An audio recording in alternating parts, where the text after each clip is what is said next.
Hello and welcome to the Weekly Scroll podcast. My name is Ryan, and today we have a special guest. We have James Crane of Crumbling Keep. How you doing today, James? I'm good, Ryan. I'm good. How you doing today? Not too bad. It's an early morning episode. I just got off work, so we're gonna fight through that. I have my coffee, and we're good. Yeah, you got this. But for those that don't know, you've been on the show before. We've talked about your game before, but for those that don't know who you are or what game that you are most known for, who the heck are you?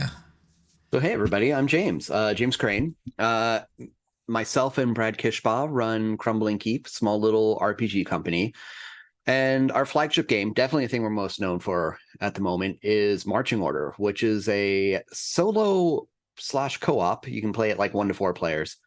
RPG that's a bit like it's a bit like choose your own adventure-ish with like a little bit of a Darkest Dungeon vibe in terms of like how the combat works. And a lot of times I have trouble classifying it. Like, is it more like a game book? Is it more like an RPG? It has like maybe a few elements of like board and card games. But yeah, as far as solo goes, there just weren't a lot of, when we made it, there weren't a lot of solo games out there that like were the type of solo game I wanted to play. Like I didn't necessarily want to take on like the DM and player duties at the same time, like you do with like a lot of traditional solo games. So I made the game I wanted to play, and it's been going well ever since. Yeah, it's fantastic. I mean, we did. I should have wrote down what number episode we reviewed it on, but we definitely reviewed the game, and you guys were on for an interview as well. I got a whole stack of Marching Order down there, and you guys just finished a new Indiegogo campaign as well, right? Yeah, we just went to print. I didn't even actually put out the update yet to let people know. We just went to print with our new Quick and Dirty for it. Those are like short little adventure delves on like fold out pamphlet things. If I thought my camera and virtual background would work, I'd show you one right now. But yeah, we just did our newest one, Let Me Out. It's a little bit of a, 'tis the season horror investigational one. And we expect to be seeing it here soon, and then we'll be shipping it out to everyone that grabbed a copy. So that's going to be Quick and Dirty number 5. Yeah. So like the 5 short adventures, then there's like the 4 in the core book, and also Master of the Onyx Tower. And not to give too much away, but in November we got something else coming up for that. Expect some we'll be, like I said before, talk to us about it. We will talk about it, and you can hear on the show more about that. Like I said, definitely go check out our review of Marching Order. We both, Hunter and I, love the game. You'll definitely see more of it here on the channel whenever I get the spoons to do more of that kind of thing. But Marching Order is a fantastic game.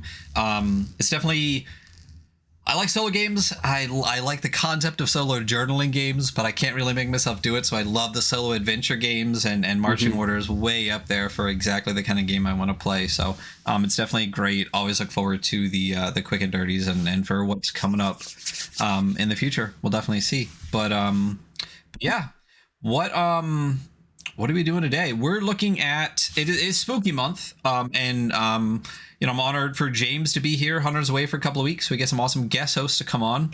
And today we're going to be looking at a game called Hellgrinders from Bannerless Games.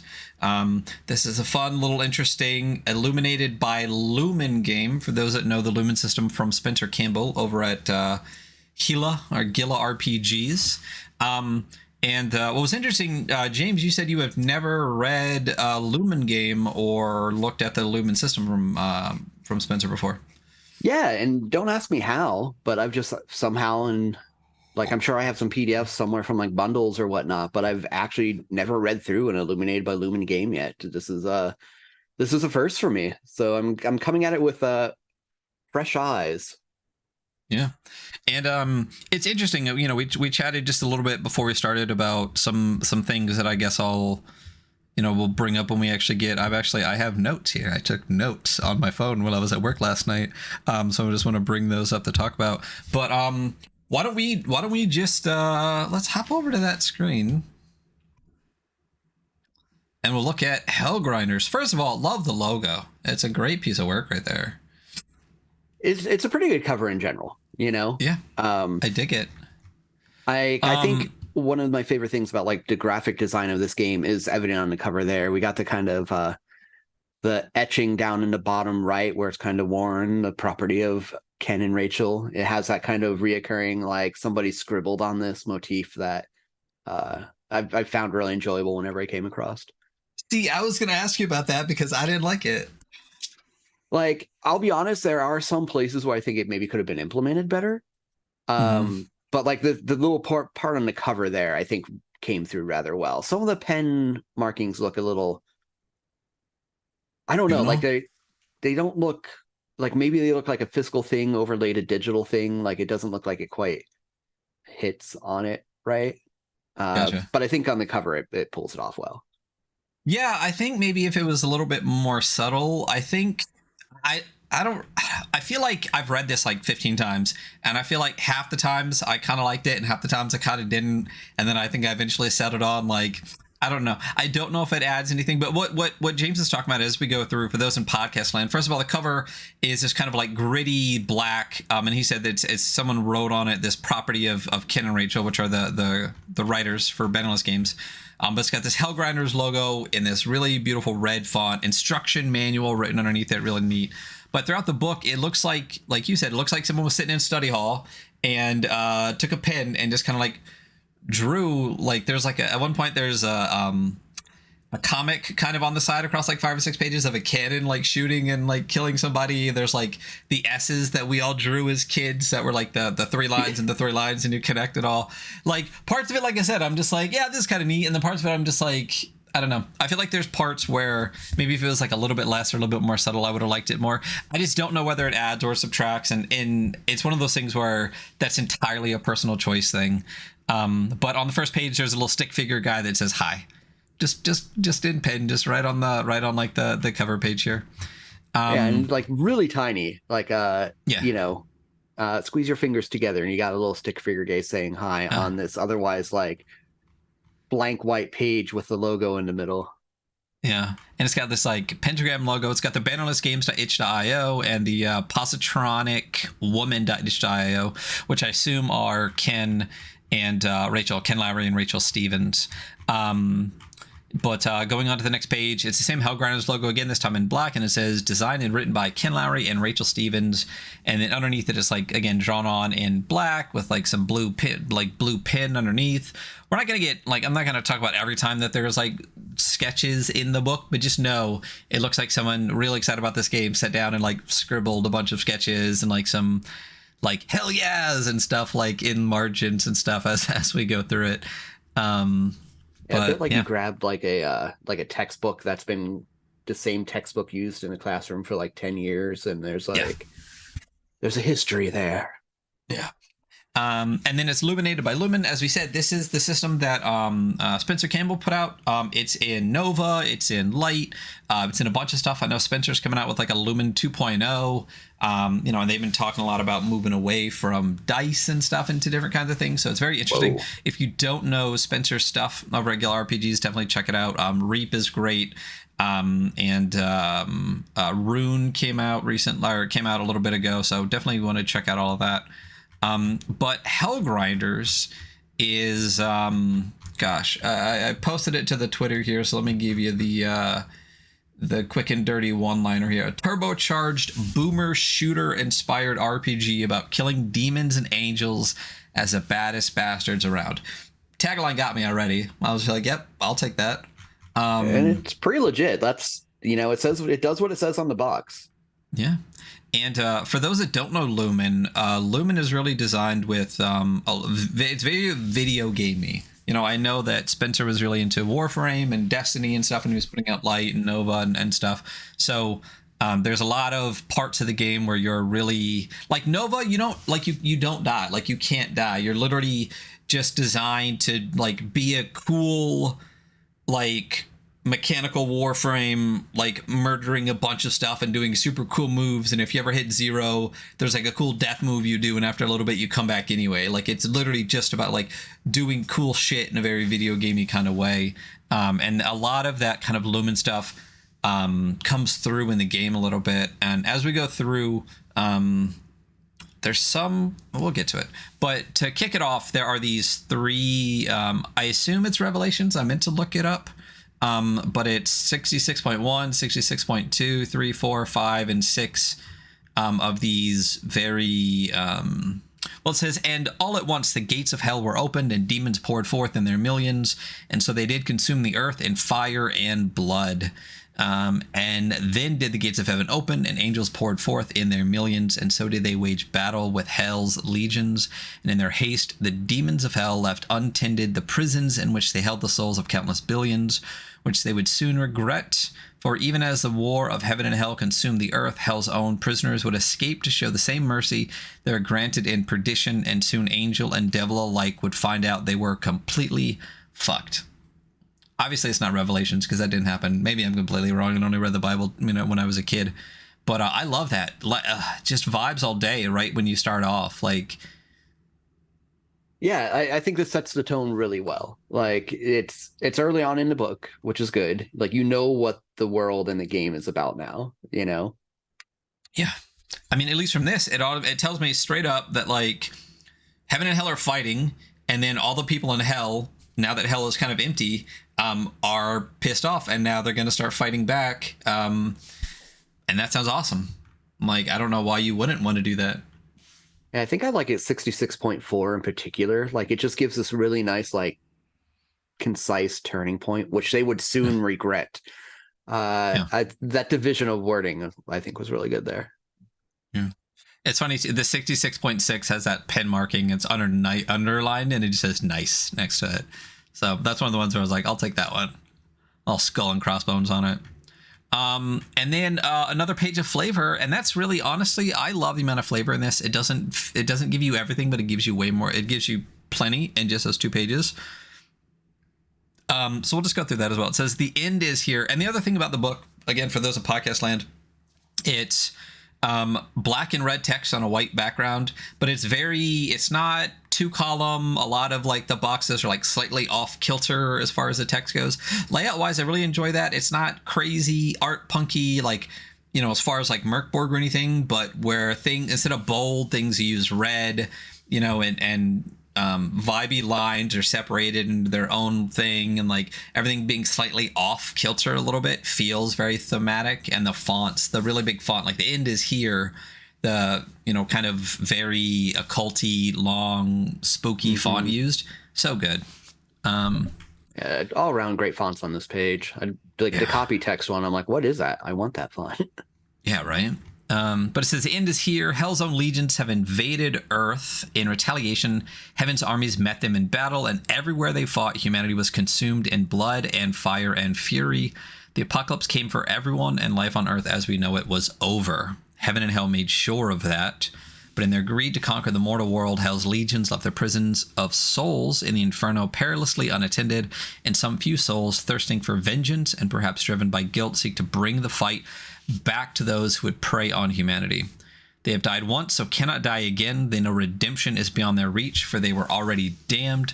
All that is left for them is to kill every devil and angel they see until the cosmos itself is quiet as a tomb. They are the hell grinders. Like, come on. Like, so good. That kind of like movie trailer feel here to it. Yeah, it really is. It does really feel like I could see like a voiceover of, but like everything like going to shit for everybody. And I love when Heaven's the bad guy. Like, do you ever see, what's that movie with, oh gosh, it's going to escape me. It's the guy who was the bard in A Knight's Tale, but is also the robot guy in the Marvel movie with like the thing on his forehead. He plays Chaucer. I don't know, but he's an angel that came down, and basically God decided that humans not worth it anymore, so he sends the angels to wipe everybody out. And he's like the one angel that's being like, God made a mistake. Don't kill everybody with your weird, creepy angels. I love when they're the bad guy, or even a prophecy when oh my god, my brain is not working. What's his face is Gabriel, but Gabriel's a bad guy. I love when Legion is the movie. Thank you Jacob, in chat, appreciate it. I just love when the angels are just as bad as the devils. It really gets me, And And in this, it literally is like heaven and hell decide to fight. They fight on the mortal world, like regardless of humanity being there or not, and just fuck everything up. So they're both equally responsible for making just the world just consumed in this blood and fire and fury. And I dig it. It kind of has a little bit of vibes of like the Preacher comic series. Yes. Yeah. And just how, like, humanity was the pawn, and in this one, and humanity is fighting back, at least the damned ones, against angel and devil alike. Yeah, and it's just such a good premise to just be like, the hell is empty, and the damned people down there decide, fuck it, like, we can't die, we're already damned, let's just go kill everything because they fucked everything up and we have nothing else to lose and literally nothing to gain. Let's just do it to do it. I don't know. It's great. I think both like the lead up so far, fiction wise, and the graphics just really, like, at this point in the book, I really feel I know what the game's about. It's got that like definite like pulp feel to it that I'm like, oh, this is just like the slaughter. Like, I expect to see like blood and chainsaws and like explosions and fire, Mm-hmm. Yeah. It definitely gives me that, like, a little bit of like a Doom, Diablo, like definitely very video gamey. Like you said, I expect just to be blood soaked and just mowing through things in this game. That's my assumption. And we're not wrong, because you do, and that's great. Right. Yeah. So it immediately, so this is really short. I don't even think, if this was printed anywhere, I will fight somebody for a print. But I don't think it was. It's just on itch. It's 22 pages in the zine, so it's pretty short. So that's what you get for vibes. You immediately jump into how to make a hell grinder. Again, the pages themselves look fantastic. The font choice all the way through is great. So how to make one. Each hell grinder has a set of unique powers to choose from to fully customize their approach to kicking demonic ass. And your hell grinder will be fueled by energy that activates powers. Each class has its own thematic name for this energy, but it is functionally identical. To make one, you choose your character class, 1 inherent power and 3 active powers. Inherent powers are free. They're like passive abilities. You just always have, not passive, you always have them. They're not quite as big as some of the other ones. And then the other powers, you actually spend this energy source that you have to use. And it says, note that powers do not require a roll. As soon as you activate the power, that thing just happens. So don't hold back. The right time to use your power is right fragging now. Love that. And even for a game this small, I really love the ask and answer section where, like, you're making some just like you said, like some chainsaw wielding, just murdering fuck, right? But like, it's still saying, like, what was your name? How did you die? Why were you damned? What is your weapon of choice? Who or what did you fight for? And what will you say to the demiurge when you see him? Great flavor to know, like, you're still playing a game. You still have a character. Yeah, and I think I think that's like just enough characterization for this game. Like, as far as like, oh, the story emerges through play, like that's enough like backstory to like base some character decisions and like small little dramatic scenes on. Yeah. Especially I really enjoy the what will you say to the demiurge when you see him. Like, that's just yeah, I think that sets a lot of tone there with what direction you go with that.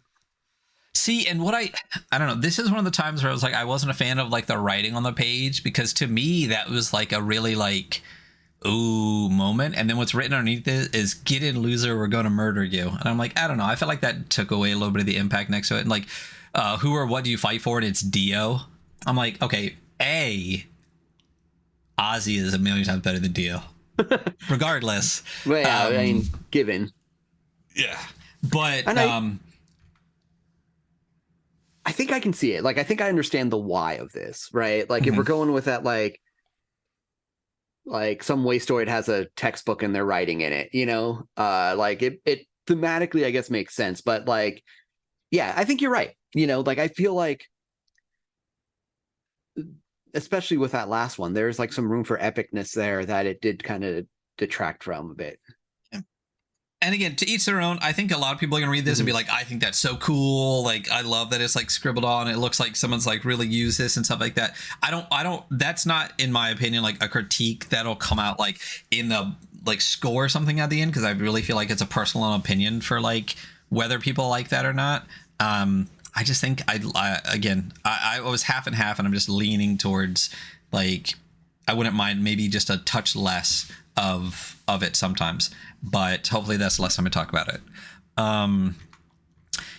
Yeah, and then the last part of it is, can you die? Yes and no. Basically, if you lose all your health, you die a gory death, but you resurrect somewhere else in the stage, and we'll get to stages later.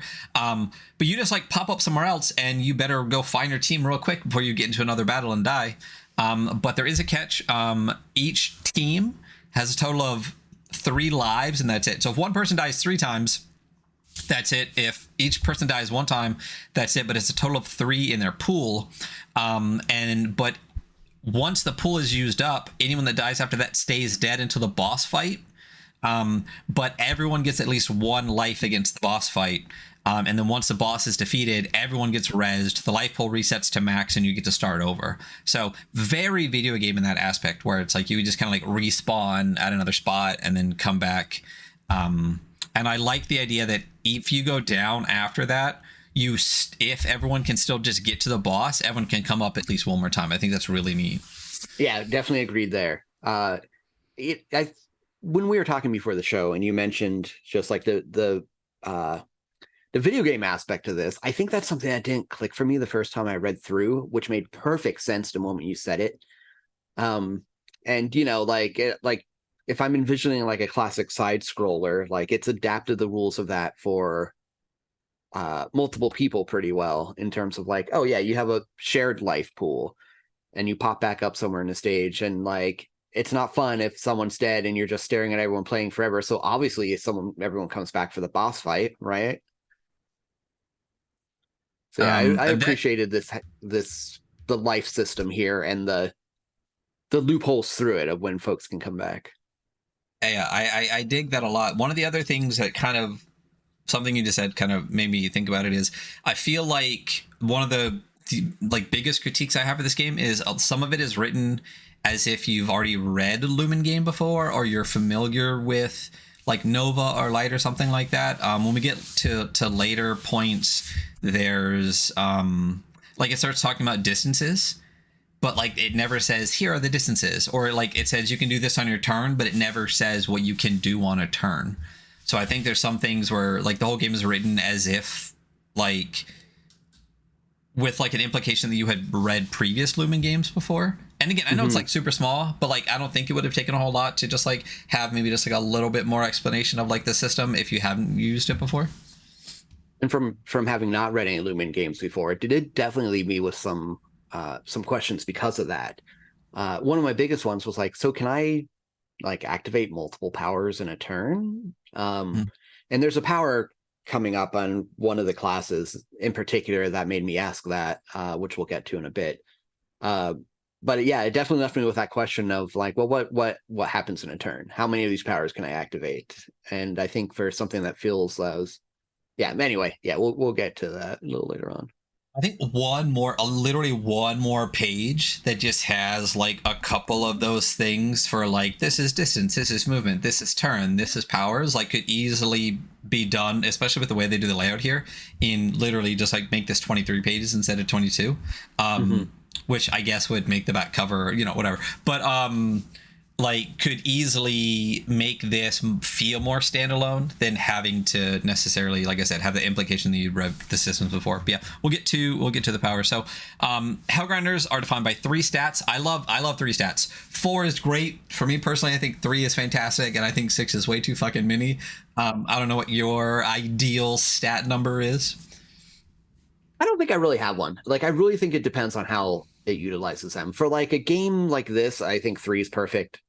You know, you got your like, yeah, you strength, fast, smart, you know.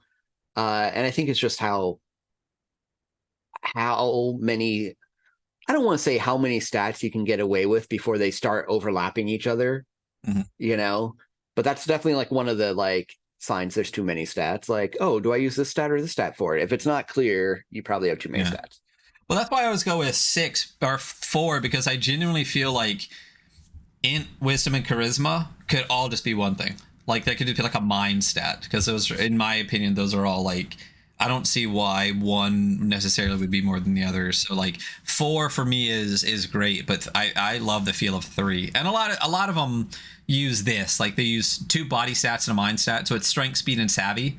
And it's exactly what you think it is. Strength is strength, speed is speed, and savvy is like you're clever in perception. So I don't need to dig too much into that. But like you said, for this game where you're literally just like mowing through stuff, I think 3 is fantastic. I don't know why you would or what you would even do for a 4th.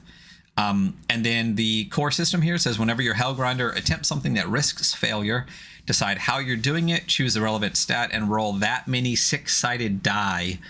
Pick the highest roll as your result.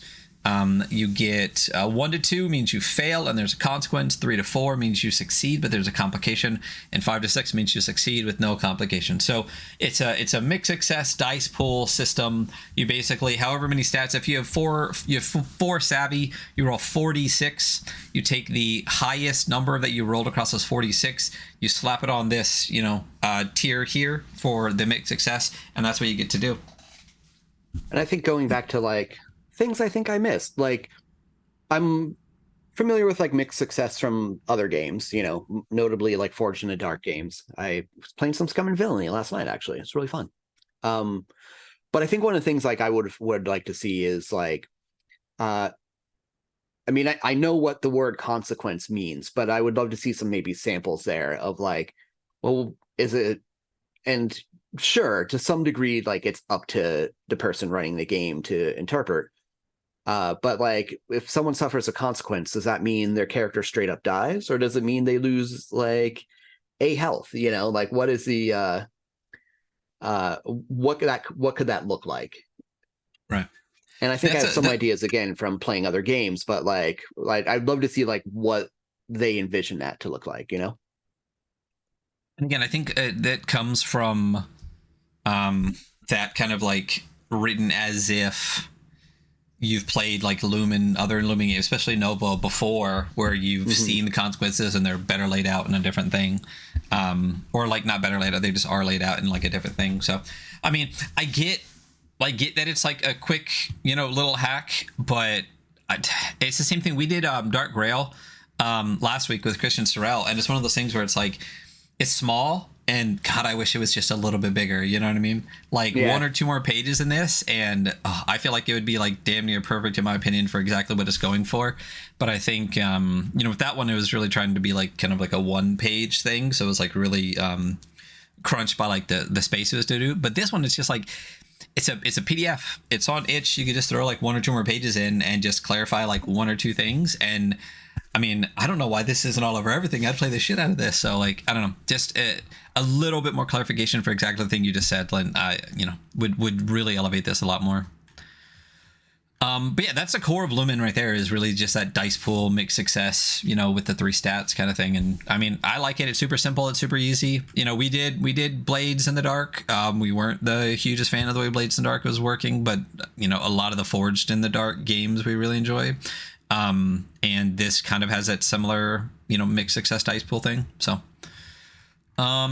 so there's 4 classes here. We're not going to go dig through every single individual class, but you get the Gladiator, which is, I also do love that in this line that I'm fixing to read here, it really tells you like, you can be anyone through time. Like it's hell. Like, so it says, whether you served a Roman lanista or a feudal lord, you killed and maimed for the pleasure of someone who owned you. Like, I like that it's not just like some dude that died like 5 years ago. Like, you can be anyone throughout history in the game, and I really enjoy that. Yeah, I don't know that I consciously picked up on that there, but that's a great way to introduce that as and like I think that's one of the things this game does really well thus far, is it introduces a kind of like world, but it like there's not a like the world section, you know what I mean? Yeah. It's like it's kind of like introducing world building through the mechanics and the like the little blurbs here and there, and that's really I love when any book can do that. Yeah. Implying setting with rules to bring up Dark Grail again last week, same thing. Like, it's almost entirely rules text, but by the time you finish it, you really understand like when and where you're playing something, and it is really nice. Like, the headers for all of these are great. So basically, Gladiator is, in my opinion, like, this is your striker, but it basically tells you like you were owned by someone before, you worked for somebody before, and now you're like brimming with fury. You're basically like that barbarian kind of class, and your fuel is rage for the gladiator. The next one is the marine. So you are a warrior of the modern age, adept at the delightful application of firearms. So a lot of your power is fueled by ammo. So a lot of the stats are ammo based. This one feels much more like the control character. There's a lot of like hitting multiple people, moving yourself around the field with the character. There's the priest, which is exactly what it sounds like and what I would play. You rose to the highest and fell the furthest. You are not a warrior, but your faith has curdled into a hatred so intense it can wilt life as surely as God's own wrath. Your zeal is the power that you use. And the last one is the bard. It says you are a rebel from the start, blowing minds and shredding reputations on your instrument of choice. And your fuel is the beat. So those are the 4 classes you can be. Which one was your favorite, or which one did you, when you were talking about a power before that you want to discuss, which one was that? Yeah, so like I got a little lost on the back on the gladiator, Okay. on the rampage power. Okay. And I might just be reading it wrong, but like I looked at it a few times and I'm like, it's one of those moments of like, well, why would anyone pick that type of thing, right? So Gotcha. the gladiator has 4 rage, and their that's what fuels their power, is the Right. rage. So they have 4 rage, and the rampage power, you can spend as much rage as you want. In your fury, you are free. For rage spent, divided in half and rounded up turns, all powers are free to use once per turn. And so the most expensive power here is 2, Mm, right? right. So, well, I guess if you were to use that, you could spend 2 rage and well, you're still spending 2 rage to use a 2. Yeah. So here, You know, we'll jump forward, and then we'll go back and go through the whole gladiator so people understand the concept a little bit more. But if you go down to, we'll get to it in a little bit. Where is it? Basically, at the end of each stage, and we'll get to stages, you increase your power. You can increase your power. So like every stage, and you go through the 3 stages of like 3 levels, you can pick new powers and increase the amount of power you have. So you can add like 2 to your rage and then add another 2 to your rage. So by the end, you can have like 8, 10, 12, 14 rage. So that makes a lot more sense when you have like 12 rage, and you can round that down to 6 and then use 6 rounds worth of free powers. So we'll get to that. But the first time I read it, it also didn't make sense to me. I'm like, why would you do that? But it's because the level up system in this is just adding more power to the abilities that you get. so I'm still stuck a little there, right? So if you have those 6 rounds of using free powers, Mm-hmm. if you were to use like the most expensive power you have is 2 rage. If you were to use a 2 rage power every turn, it would still equal 12. Like there's not a savings there. You know what I mean? So Rampage X, in your fury, you are free for, it's the number of turns you have, not the amount that it costs to spend after you started, right? So say you have 12 power, say you have 12 rage, right? Mm-hmm. And then, so in order to activate Rampage, you can say, okay, I'm going to use all 12, which will give me 6 turns. So for 6 turns, I can use any power I want every turn for 6 turns. So I could use Shatter 1 turn and Obliterate the next turn, and Need Must the next turn. It doesn't matter the cost after you spent the cost for Rampage. It's the number of turns you have in order to spend any power you want once per turn. And I guess like so again, I might be missing something here. Like if you were to not use Rampage, but do the same succession of powers, like use Shatter the first turn and Mm-hmm. Obliterate the second turn, and just pay for them one off, one off, one off, I think it would probably come out cheaper, or at the very least the same, as if you kind of like got Rampage going all at once.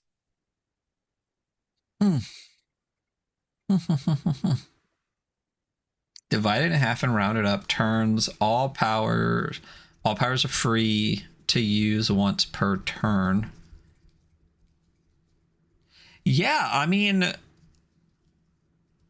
I guess you're right. I mean, if you have like 8, well, I mean, it might even be less, because if you have 8 rage, that only gives you 4 turns to have free powers.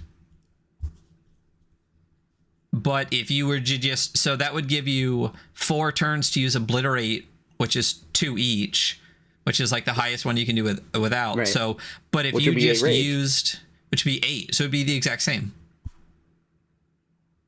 Yeah, you're right. It kind of doesn't make sense. Like, if you just do it, if you do half, it ends up being basically the same, or even less if you want to use like a 1 point power.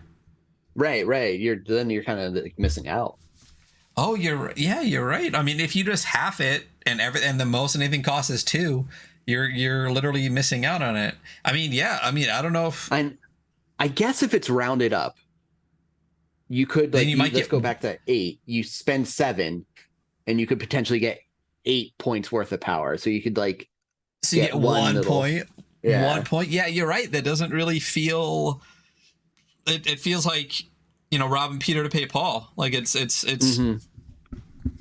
doesn't. Maybe we're missing something. So let's go through the whole Gladiator. We'll talk about it, and then we'll get back to Rampage. But yeah, I think you're right. Like, as soon as you round it down, you might be able to squeeze 1 extra point out of it. But like, otherwise, it doesn't really make much of a difference whether you're spending it or not, because it always hits anyway. Yeah, you're right. So the Gladiator, like we said, you're owned by somebody. Now you're free. You're wading into battle to turn demonic armies into field of corpses. You wield a fearsome melee weapon in your own fist. So the stats for all the characters, you get health for each one. So for this one, health is a 10. You get your energy. This one is rage. You start with full rage. Then you have your strength, speed, and savvy. So you don't roll for stats. You don't pick stats. You don't assign numbers. When you pick an archetype or you pick your role, it's just there for you already. So you never have to worry about really doing anything beyond, like, even as far as character creation goes, outside of answering those questions, you literally just have to be like, okay, this time I'm going to be a gladiator. It's all laid out for you right off the bat, which is neat. I do like that, especially for this game, to just be like, fuck it, that one's mine, and I'll just build on it. There's no reason to roll stats for that. Yeah. Like it seems very much in the spirit of this game to like have it be get up and go, you know, like I literally feel like I can make a character in 5 minutes, at maybe 6 if I had trouble answering what I'd say to Demiurge when I see him. But God, after you've played it once or twice, after you played it once or twice, a minute or 2 tops, you can literally be like, all right, I'll be the gladiator this time, and I'm I don't know, Attila the Hun, you know what I mean? Like, you just go. But as far as the stats go, strength 2, speed 2, savvy 1, all of them get 2-2-1 across the board for any of those. So I guess technically, if you wanted to make your own class, you would just decide, you know, how much health and energy they have, and then you would just assign a 2, a 2, and a 1, and it's just it's a variation for each class which one gets one. So the inherent abilities are 2 that you start with, and I love the first one on this. Everything is a chainsaw, everything is chainsaws. Probably my favorite power in the whole little zine here. It's so perfectly thematic. Yeah. Every weapon you pick up has been modified with, or simply is, chainsaw blades. Add 1 harm to all attacks. It's just like, oh, there's a sword over there. Oh, I didn't notice it has chainsaw blades. Like, just everything you pick up just has chainsaw blades. It's so good. Yeah, it's silly. It's pulpy. It's like it's again. It does what it says on the box right there. It's perfect. You know what it reminds me of a little bit is I mean, it's all video game stuff. What was the one where Gears of War? Didn't they have like a chainsaw gun? Wasn't that where they like shoot and then like buzz through with the chainsaw? Anyone in chat, let me know. I think Gears of War did that. Is it a gun that shoots chainsaws? It's a gun. No, it's a gun that shoots, and instead of like a bayonet, it's like the bottom half is just a chainsaw. Oh, so okay. Yeah. Something that would never work in real life, but is really cool. The next inherent ability, right? Like, where you don't ever pick up fuel cells for your chainsaw, as long as I remember, is just a chainsaw. But the second inherent ability is Gut It Out. The anger that drives you pushes you far beyond your limits. Heal 1 harm per 1 rage spent. Love that. You know. Yeah, Um, and especially like with a rage cap before, that seems pretty balanced. Yeah, and you got a high health in this too. So even if you run out of your rage, you still get to go a lot more than somebody like the priest or something that has literally like I think they have a start with. They're the exact opposite, health 4, zeal 10. So Yeah, it definitely gives you. All the health and rages I've noticed like have, if you add them together, they come up to 14. So I think each class is kind of a split between them. There we go. That works. Yeah, and again, if you want to make a new class, there you go. 14 between your health and energy, and then 221 for your other ones. Yeah, easy peasy. So your I can't remember what they were called. The non-inherent abilities, the ones you have to pay for, and I love that you pay for them. It's great. Bloody Arc, you cleave enemies with great bloody swings of your weapon, deal 1 harm to all near enemies. So that's the first discussion of distance at all. And again, if you played the game before, you understand like there's close, there's near, there's far, right? But if you haven't, it's just kind of like, oh, what's near? And then needs must is also one. Your aim is as good as any Marines. Damn it. I love that because it's just like, well, no, it's not, but like, that's fine. Pick up a near enemy and throw them at another enemy close or far. It deals 1 harm to target and 2 to the unlucky projectile. Again, I love that. Just pick somebody up and throw them into somebody else. Shatter and Obliterate are the other two besides Rampage. Shatter, make the ground quake with a devastating attack that destroys the environment around you. Deal 2 harm to all near enemies and 1 harm to all close enemies. First mention of close. Obliterate, you concentrate all your might into 1 devastating attack. Instantly destroy any near enemy of harm 3 or less. That's great. And then the Rampage we discussed already. In your fury, you are free for rage spent, divided in half and rounded up. Turns, all powers are free to use once per turn. So all the way through, I love the powers. I think they're so incredibly well written. I think they're so thematic to each individual character. I think there's a clear, very harsh, in a good way, delineation between each class. It doesn't feel just like, oh, you're playing Hellgrinders and this one's got like a different flavor. It literally feels like you're playing like a whole different set of things for it, you know? Yeah, and it's again just very very video game-esque, you know. Especially like something about Shatter really caught me, where it's like, make the ground quake with a devastating attack that destroys the environment around you. Like, that seems important. You know what I mean? I'm just like thinking of the fighting games where someone gets bashed through a ground to a whole nother board type of thing, and it just seems very delightfully thematic there. Well, I think even that, you know, like mechanically, cool, you stomp and stuff happens, but like the ground quakes and stuff, like if you were doing more of like an emergent gameplay narrative, like you could definitely be like, oh, they're on the edge of a cliff, I just break the whole cliff off, you know what I mean? Like there's a lot of cool stuff you can do beyond the base mechanics with some of these that is really neat. Right, absolutely. The Marine is cool. I again, we're not going to dig through all these abilities. Some of them are really fun though. There is the sprint one I thought was interesting. And again, this is what kind of makes it feel a controller. Like a good soldier stays on the move. You instantly materialize next to any close or far enemy and deal 1 harm. So you can really be bouncing around the field with that, which is neat. And each one has one of those like X powers.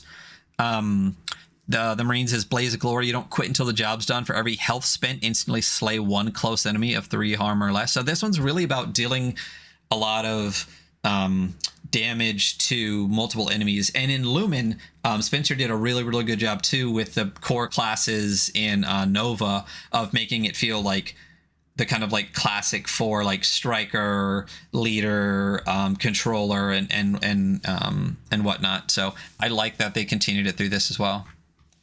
I would play the priest. Enjoy a lot of the like the X powers and things, and like I like the amount of powers that are like, yeah, any enemy less than 3 harm is done. Like it's set up to just carve a swath of destruction, you know, and it's unapologetic about that. Well, it's like you don't have to spend turns fighting a goblin. Like you can just one and done it because that's what's cool. Well, and even before it really spells it out, it kind of inherently tells you, like, if you can just, like, stomp and kill 3 dudes, there's going to be a lot more than 3 dudes. You know what I mean? Right. Like, yeah. So, yeah. So, Priest is great. I really love their X power, the Master of Puppets. Possess one enemy per zeal spent with holy fire, turning them against one target you pick for your turn, for one turn. So you can literally be like, okay, I spend 5 zeal and all 5 of those guys are possessed by holy fire, and they're going to turn around and fight other people for a turn. Love that one. The bard. I mean, the bard is always going to be my least favorite, no matter what game it is. That's just me as a person. My favorite D&D character is the Death Cleric from the DMG, but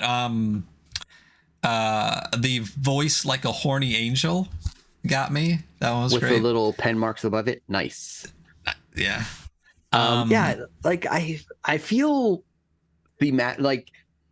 I feel thematically, it's a game about hell, so obviously rock and roll needs to be involved. You know what I mean? Yeah. But I think I want it to be called something other than Bard. I think Bard just has this because of 5e has so much attached to it that maybe we don't need it.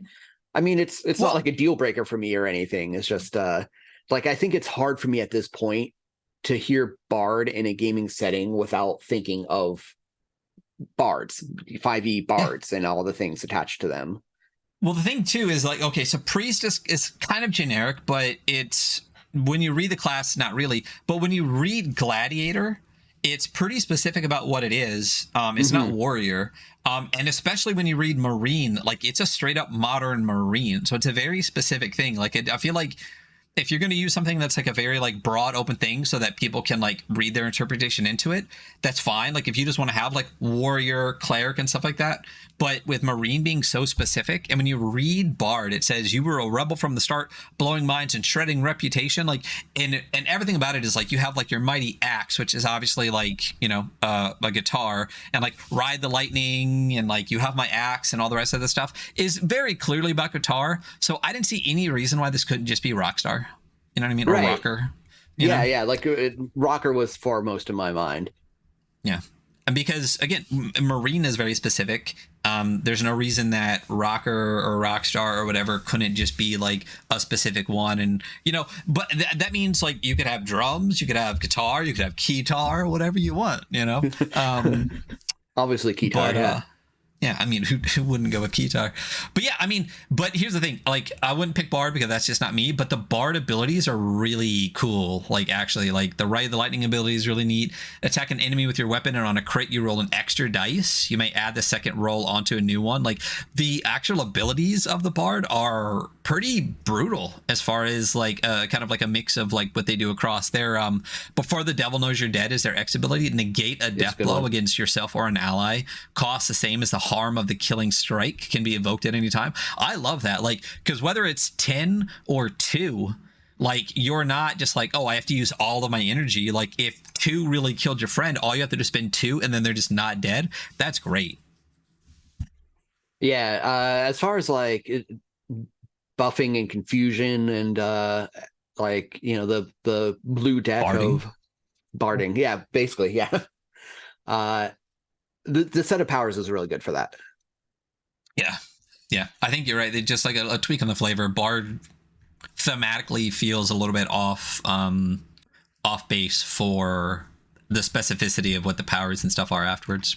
Yeah, if I saw a piece of art on this page, it's some 80s rocker wearing leather pants with feathered hair, you know what I mean? Yeah. It gives me a very specific vision. Yeah. And I will say that's a thing to bring up right now too. There's no art in this besides the scribbles, and art sells books and games and stuff like that. With the way this is laid out, and obviously art would be awesome, but I don't necessarily miss it at all. You know what I mean? If that makes sense. Yeah, I was thinking about that honestly. I did not notice there wasn't art in it right away. Right. Eventually I caught up with it, and would art be cool in this? Yes. Is art a barrier to get things published? Yeah, absolutely. But it made excellent use of formatting and space and everything to get by without it. Just what they did with text, it's I think, art does a lot of things, right? You see a good piece of art, it tells you what the game's about, it sets your mind in motion. Like if you think about some like flipping through some of your first RPG books, looking at the pictures, imagining what kind of game you want to run or what kind of character you want to play, like super dope. But one of the other things it does is it just like breaks up the text and makes it easier to read. It kind of gives your brain a break from just like seeing the same thing over and over and over again. Um, and while like this doesn't have the formatting of like, like a more Borgy art punky type thing where it's like you have to like actively engage to read it in a certain way. It's broken up enough that it fulfills that function of the art. So there's even without the pretty pictures, like it does a great job of doing what it does without that. And even just like the little, like I think on the next page, the level guide where it has the kind of dagger dripping blood, like some of the pen things really work for me, and that's one of them. But yeah, it does really good with negative space. Like it's still fun to read without the art, and like I think gets by quite all right without it. Yeah, I know there was fucking discourse, on Twitter or Always X. and forever. But one of the things was just like, oh, I can't do a book without art, and it's like I'll show you 5 books right now that have little to no art in it at all, but their layout is fantastic for this exact reason, because for all the reasons you just said, that like what you need a lot of art for is breaking up walls of text, because my ADHD brain will bounce off shit so fast. But with the variations in color in this, with the way it's laid out, with every page being formatted slightly differently, and the way that it's written really pulling you to the next part, you can easily get away with just really good layout. So if you can only afford one, in my opinion, go for really fantastic, really vibey thematic layout with colors and fonts and stuff like that, than a standard black and white freaking Cambria or Arial font, in 2 columns with like a great piece of art. You know what I mean? The format is really gonna pull you forward when the format itself is incredibly artistic. Agreed. So And just, a well laid out book with no art is 100 times more usable than like a terribly laid out book with the best art. yeah, yeah. I mean, we also know that book would still sell, but no one's gonna play it, Yeah. And that's your choice. So the level guide, so a complete game of Hellgrinders is 3 episodes long. The first 2 episodes feature 3 stages and a final boss fight.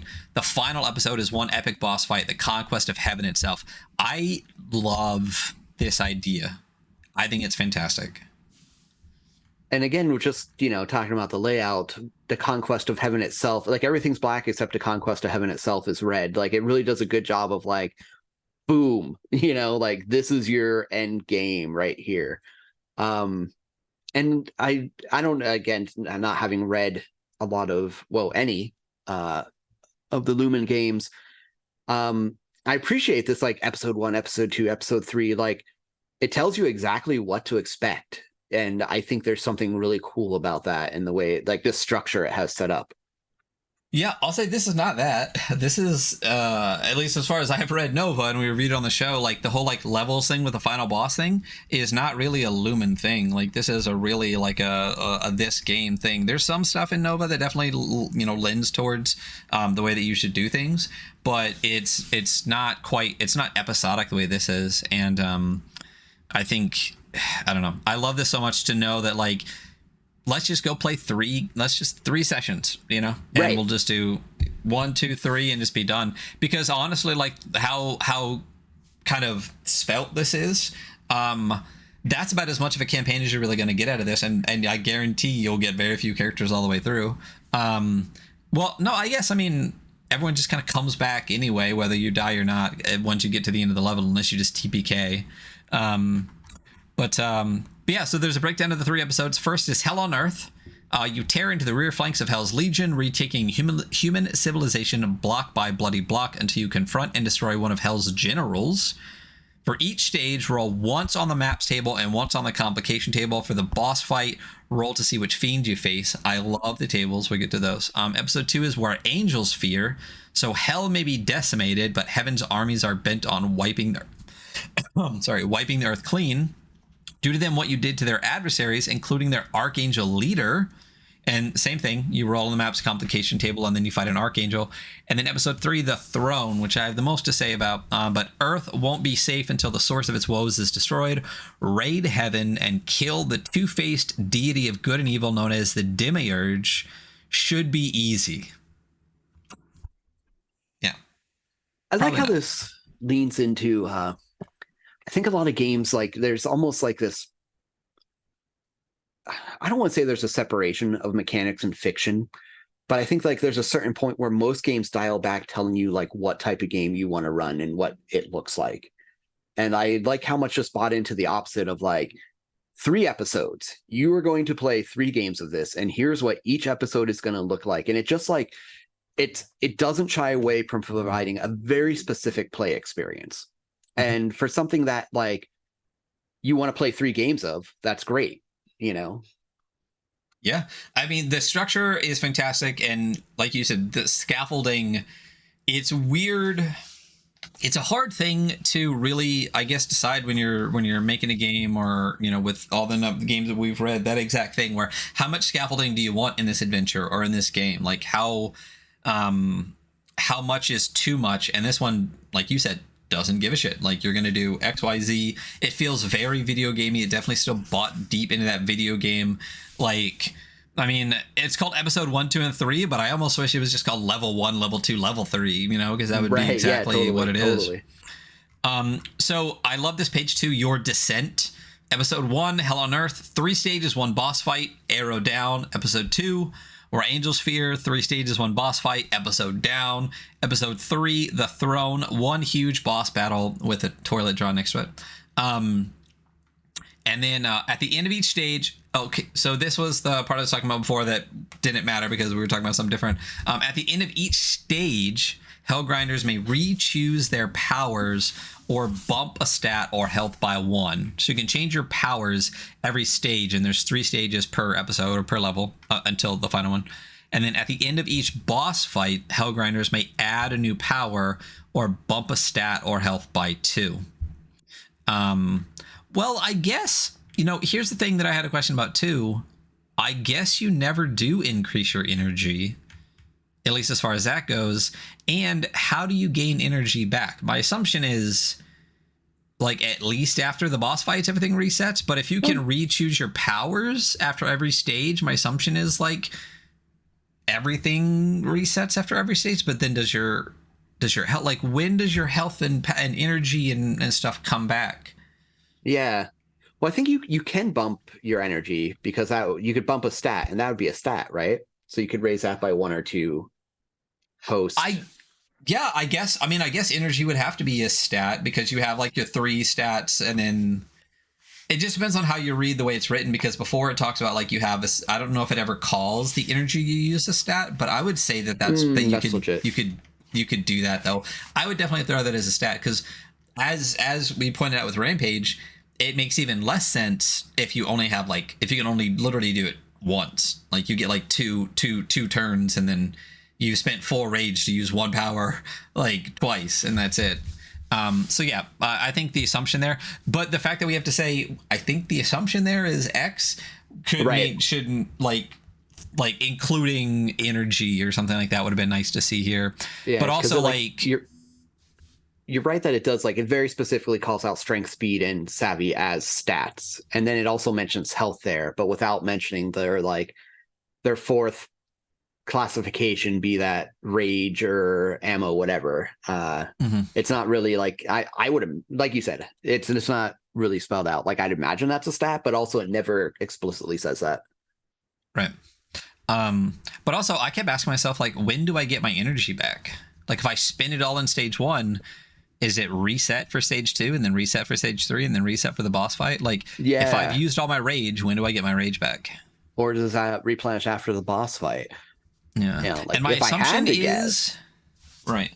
Well, my assumption, because you can re-choose your powers or bump a stat after each stage. If I'm being nice, I would say after each stage. But if I'm not being nice, I think that at the end of the boss fight, you can bump it by 2, but that technically is the same as after each stage. You just get 2 instead of 1. So then if it's 1, then it has to be the other. My assumption would be at the end of each stage. That's how I would play it, because why not? Because more power is more fun. Mm-hmm. And that Yeah. seems to be the vibe it's going after too. You know, the best time to use your power is now, type of thing I Yeah. mentioned. So like I would think it replenishes often, but you're right. Like we are guessing there for sure. Yeah. Do you happen to have 2d6s laying around, or a generator or anything? I do happen to have 2d6s. Boom. So each level you roll 2d6s, so it's 11 options, 2 through 12, on the maps table and the complications table. So why don't you roll? Let's do it twice. One for when episode 1, when you're hell on earth. So roll 2d6 for the maps table. And again, like I mentioned fighting games before, this is another instance where I'm like, oh hell yeah. Okay, we got a 9. We're going into subway tunnels. Oh yeah. And then what's a complication? Let's see, 2d6 for complication. 5 toxic fumes. Ooh, perfect. Right? That That's matches great. well together. Yeah. So that's when you're on hell on earth, when you're fighting demons. So after you murder all the devils and you go to where angels fear, roll me another 2d6 and 2d6, and we'll see where you're fighting the angels. But we are fighting angels in the movie in the movie studio lot. Perfect. And we are complicated by radioactive waste. Dope. Yeah. Some of these are just everything's on fire and everything's fine, or the top and bottom ends of the complications. Planes dropping bombs, armed hostile citizenry. Yeah, these are really cool. I really like these. So good. Hellish bloodstorms. That's how you fight a battle. I'm a little torn, right? Like there's part of me that wants each entry to contain a little in parentheses, like something mechanical to it. Mm-hmm. Like something to tell me like, all right, here's how you game master with hellish bloodstorms going on, like just a little sentence or something. And then another part of me is like, well, that could be fun to figure out. Yeah, I mean, I'm okay without it. I had never even thought about it till you said that. Having a little bit of flavor would be nice, but I also think that just deciding, I don't know, because it's like, what would you do with like the Capitol building? You know what I mean? I guess if you had armed citizenry, you would just be like the Secret Service, but like, but some of them for sure could have a little something. What's interesting too is it's a 2d6 table, right? Like, and the thing about a 2d6 table is there's a curve to it, which is interesting here, because to me, this seems like it would feel more like it should be random entirely. But the fact that like more times than not, you're going to get speeding train, army base, or small town. And you're going to get unpredictable earthquakes, hellish bloodstorms, and armed hostile citizenry on the table means you're going to roll that a lot. It says re-roll and repeat, but like mathematically you would do that. Like, I wonder if instead it could have been like a different variation of a D6 table. You know what I mean? Like, yeah, just do like, yeah, do 6 and 6. Right. Roll one dice to choose which table, and then roll another dice on that table. Because I imagine it was definitely like we don't want this to use anything other than D6s at this point. Right. And D66 is too much, you know? Wait, yeah. But having it be a curve means you're going to roll the same thing statistically more frequently. So yeah, I mean, like you said, that's exactly what I do. I'd have one D6 that like evens roll on table 1, odds roll on table 2, and then your second D6 like just picks which one it is. I think would make a little bit more sense for as far as like a mix, instead of having to re-roll on the repeat, potentially frequently. But because you're rolling this for like every stage, right? Or is it just So, and I think that and like looking at it, like I can't tell for sure, but it looks like they have maybe for each stage rolling it, like taking that into account. Like when I'm looking at the complication tables, 2 is everything's on fire, and 12 is everything is fine, or like 11 is planes dropping bombs, and those are all things that would come up less frequently than like total darkness or armed hostile citizenry or hellish bloodstorms. Like things that seem maybe a little more, and I don't know, more extreme, skewed toward the edges. Yeah, I think the 2 and the 12 is, but I think everything else is roughly. I mean, 3 is radioactive waste. You know what I mean? Like, I don't know how much different that is than like toxic fumes or or something. Or You know what I mean? earthquakes, I guess. Like earthquakes can be pretty serious, right? Yeah. So yeah, So maybe you're right. yeah. I mean, and the top one is suburbs and Capitol buildings. So I think the complication tables, I might do the far extremes. But again, I mean, whatever. If you repeat it, just re-roll. So like you can get any of them anytime. I just think that like one more option on each and two separate tables would just make a little bit less rolling. Because if you do this 6 times, statistically, you're going to need to roll again for one that you've already repeated. But anyway, so going down to weapons, Hellgrinders start with a 1 harm weapon. Others are drops at GM's discretion, as are tags. I'm never going to like tags. Each boss will drop 1 random 3 harm weapon, which I love. So harm 1, harm 2, harm 3. You got harm 1 is fist, mace, spear, whip, shield, which also grants 1 health. I love when games give you armor that's just more health, because it means it's being gamey, not being simulationist, which I really enjoy.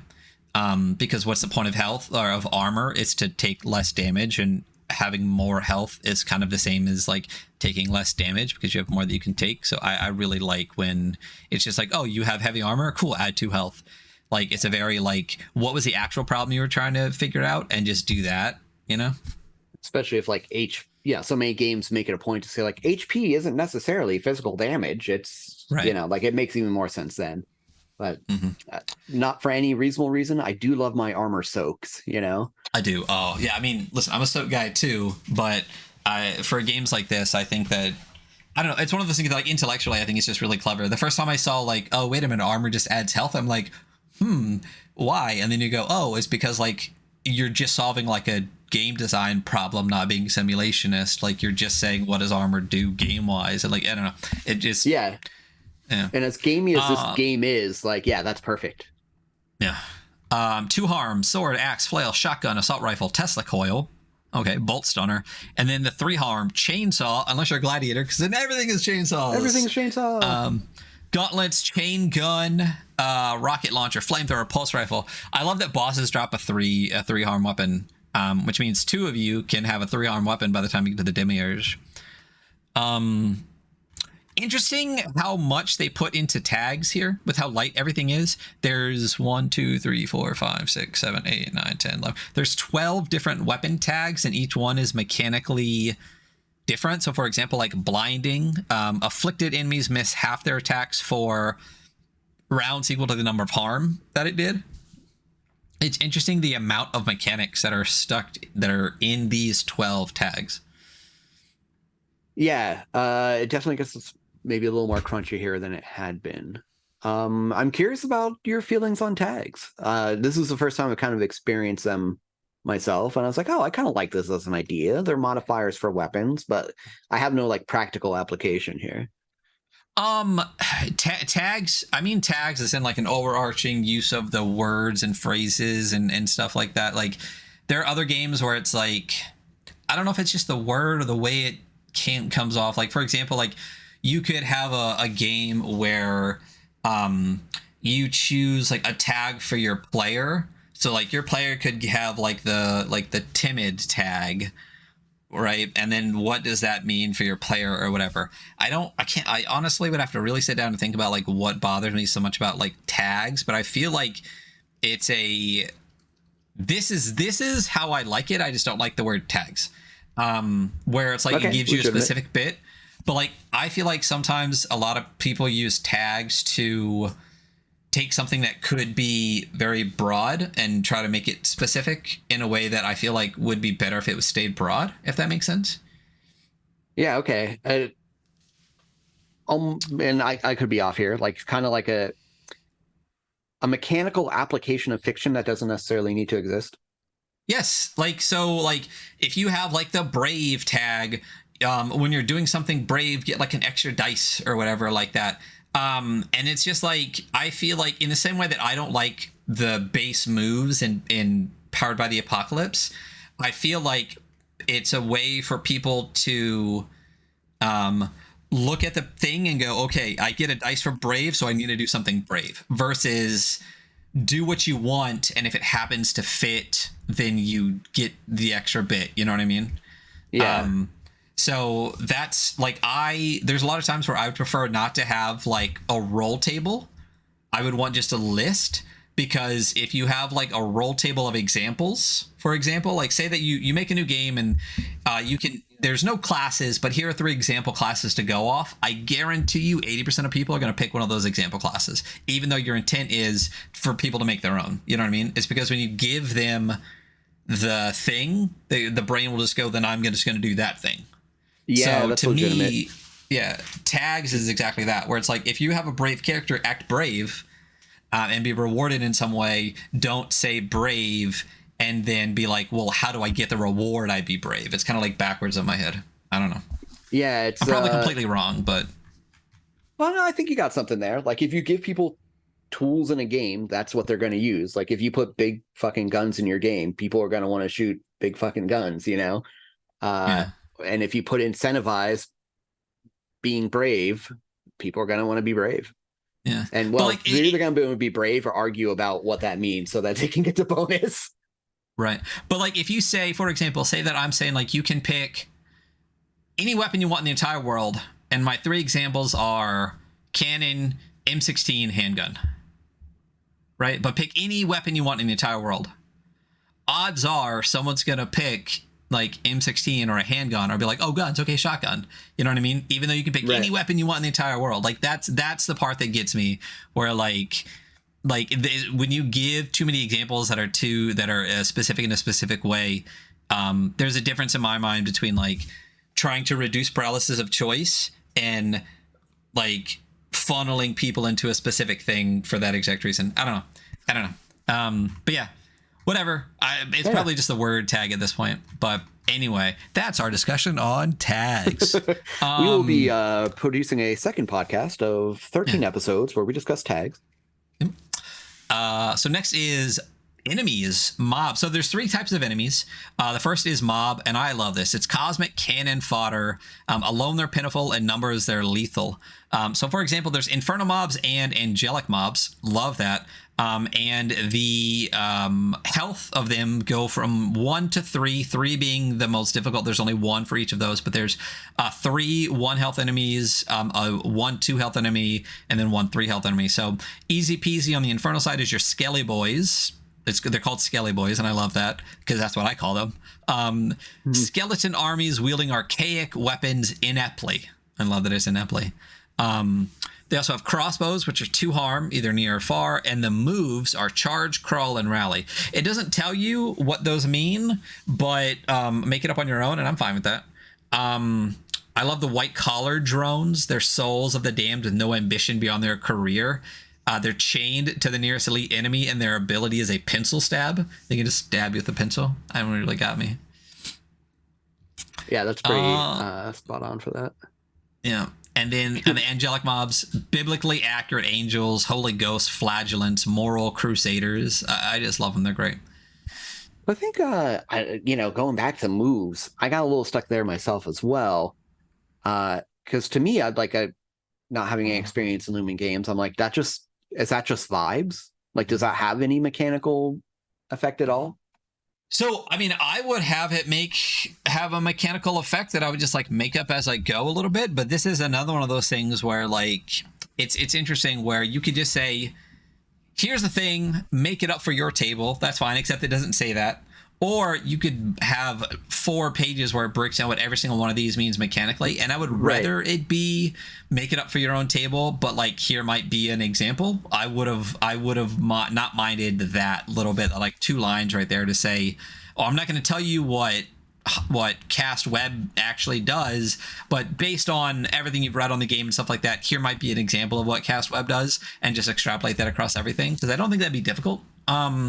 But a little bit more structure there, I think, would have been nice.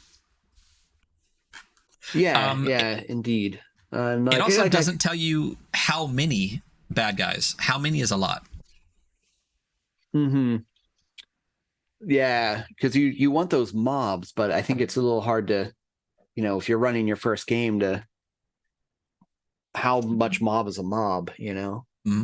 Yeah. How mobby is it? How mobby is it?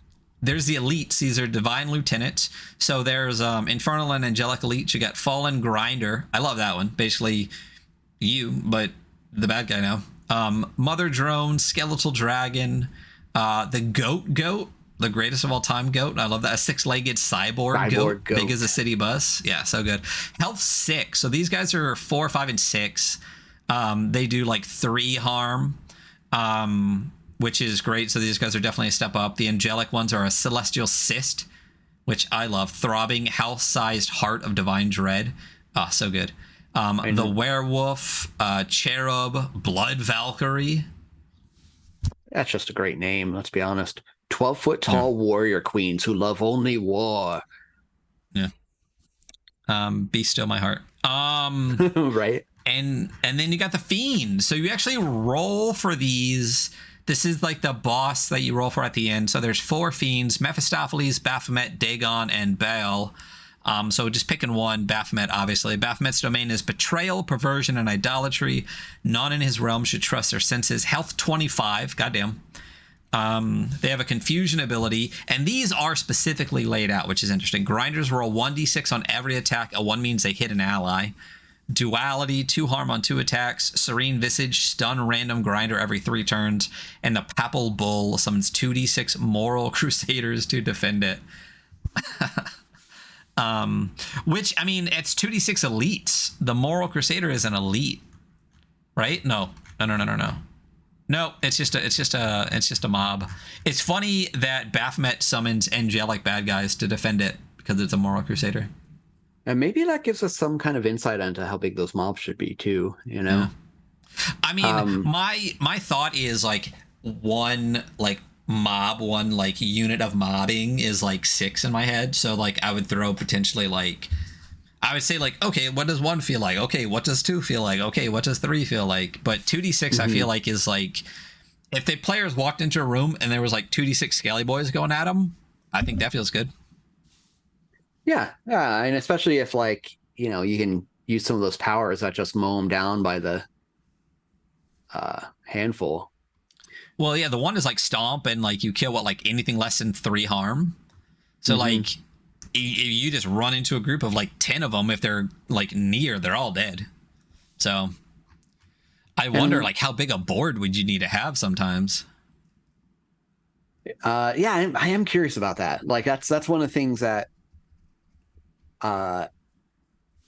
it doesn't really mention anywhere, is like, because like I don't know, reading this, like something about it, and I think maybe it's the video gameness of it, makes me want to break out the minis, you know. But then I don't necessarily know like movement, how to translate that and everything, or even if that was the intent, which isn't the worst thing ever. But another thought I was having is, you know, we're looking at this 1d4 table of fiends. Is while this game is like good for about 3 sessions, it seems, I think it's like I probably want to play 2 campaigns of this back to back, but like to come back to it and just roll through another random group of enemies and like on the fiend table and everything, it seems like there's some fun variation there about like who your boss monsters are and things like that. Yeah. It's cool because when you get down to the demiurge, it literally says like you get angel and devil powers, but it's one you didn't face yet, which is cool. Even though the demiurge makes no sense. I'll get to that in just a minute. But yeah, there's a big variation here that I really like. Because, I mean, if you go with stages and really pick like one, like a whole stage could just be skellies, you know, a whole stage could be something else. I think there's a good mix. There's a good bestiary here, which I really enjoy. And enough there to like make your own pretty easily based on it. So yeah, totally. This would not be hard to hack and add to. Archangels, we got Michael, Gabriel, Raphael, and Uriel, which makes sense. Those are the 4 archangels. And each one has, similar to the other ones, they have, you know, 3-ish abilities, 25 health each. They're cool. And then the demiurge makes no sense to me. Maybe you read it differently than I did, but I have no idea what's going on here. So to read what the demiurge is, this is clearly God, but it says the demiurge and the throne are referred to interchangeably because they are one and the same. Heaven itself is the immense corpus of the two-faced father of these bastard cosmos lying comatose, dreaming of death, blood, and praise. So that tells me right there that heaven is the body of the demiurge, is the body of God, right? Puncture organs as big as cities, break bones the size of churches, swim through oceans of blood, and tear the demiurge's heart out with your own hands if you have to. Kill heaven itself, and earth may at last know peace. So that tells me the demiurge isn't a thing. It's like the stage. Like the stage, and you got to get to the heart and rip the heart out, right? That's what I just read, right? But then it says the demiurge's powers are all angels and demons are born from the throne's loins. All their power is his. Give the demiurge the power of any one unused fiend and any one unused archangel combined. You may refresh your choices as often as you like, but you're inside the thing as like a corpse as a stage. Where is the actual physical like demiurge that you're fighting? You know what I mean? So like, yeah, once it gets into to jump ahead just a little bit, once it gets that down into the demiurge's downfall, a grotesque cathedral of flesh and truly cosmic proportions, Hellgrinders will need something more than firepower to kill the demiurge. They need the devil's own luck. The Hellgrinders will confront endless waves of enemies, mobs and elites alike, in the demiurge's guts, hearts, and brains, and all those are in red because they're important, in that order. To progress from one stage to the next, have the Hellgrinders each roll 1d6. When the combined total equals 13, they destroy that part of the throne and move on to the next. If there are only 2 Hellgrinders, the DM will roll with them. There's a mercy roll, yada yada. So I'm like envisioning, I don't know why, but I'm going back to NES Contra with this one, right? Like I'm envisioning a stage of like, there's a bunch of little dudes running around taking pot shots at you, which are like the hordes that are running around. But like, it's almost like the demiurge is the whole stage. And this is my read into it. Like there's nothing, there's not much to support what I'm about to say, but this is like how I would run it, right? So yeah, the demiurge is the whole stage, but like the gut is the first boss battle. And so like that gut is there gutting, but also emanating those powers from it as you fight through the hordes. And I kind of wish it went more that direction. And there was like, okay, here's how much health the guts have. Instead of rolling the 1d6 after each stage, because it never seems like there's, mechanically it seems like you are always fighting these hordes and never actually like attacking the demiurge itself. Like that just seems to happen through fiction at some point when your dice happen to roll 13, you know? But yeah, that's where I see the powers coming from, if that made sense. Yeah, I mean, if I had to pick that, yeah, you would fight to the guts, and then like the guts would have devil powers, and you're just fighting this like thing that's moving around, but it's the guts, like kind of like fucking Blasphemous or something. I get that, but like you said, like, but also like get to the heart and rip it out. But the brains is the last thing, whatever, anatomy. But like, yeah, this weird like just fight and hope to live until you equal 13 on a die roll, and then that just like gets you past the thing. I feel like it makes it like, I don't know, it feels like a massive cop out. You could roll that on the first one and be like, okay, we defeated the guts, like, but it never says narratively talk about. And then like the mercy roll, like after 6 turns you still haven't rolled 13, the Hellgrinders find some other way to destroy and progress. It'll cost harm though. How much? Destroy what? You know what I mean? And like, yeah. I don't know why I feel like just this whole page makes 0 sense to me. And the whole thing just kind of falls apart for me. Like everything until here, I was like, fuck yeah, fuck yeah, fuck yeah. Then I get to here and I'm just like, like, what? Like, just give me stats for gut, stats for heart, and stats for brains. And let me just like fight endless hordes while also fighting the guts. And like have the gut have devil power, have the heart have angel power, and have brains have both. And just give me some stats for it and just go, you know what I mean? Yeah, I think that would feel a lot more satisfying. Right? Waiting till the end of a stage of going through hordes and then rolling dice and hoping to get 13. Yeah, I just don't know if it's going to feel as good to like, oh, we got it, it's dead now, as if like rolling that killing stroke against the heart in the normal mechanics. I feel like, I mean, this feels to me as if, like, in a boss fight, like, usually when you get to literally the final fight in a boss, you fight that guy like 3 times. Like, you Hmm. fight the guy that kind of looks like a guy, and then you fight the guy that comes back bigger, and then you fight him when And he's then not the even like a Latin guy music comes in. anymore. Yeah, but his face is like floating with some like other shit all floating around and doing stuff Right. too. You know what I mean? Totally.